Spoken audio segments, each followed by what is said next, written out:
یه چراغ قوه جیبی شارژی براتون آوردم که پرومکس تمام چراغ قوه های کوچیک و جیبی محسوب میشه، از بس که آپشن داره. چند حالت نوردهی داره، آویز داره که میتونید هر جا بخواید رو کمربند یا هر چیزی که بخواید آویزش کنین.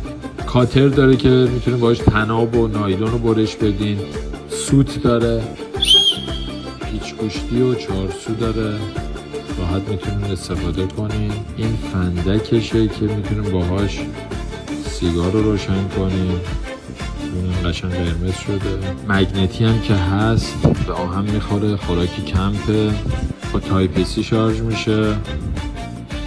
میریم تستش رو بگیریم. اتاق تست چراغ قوه‌مون یه جای تاریک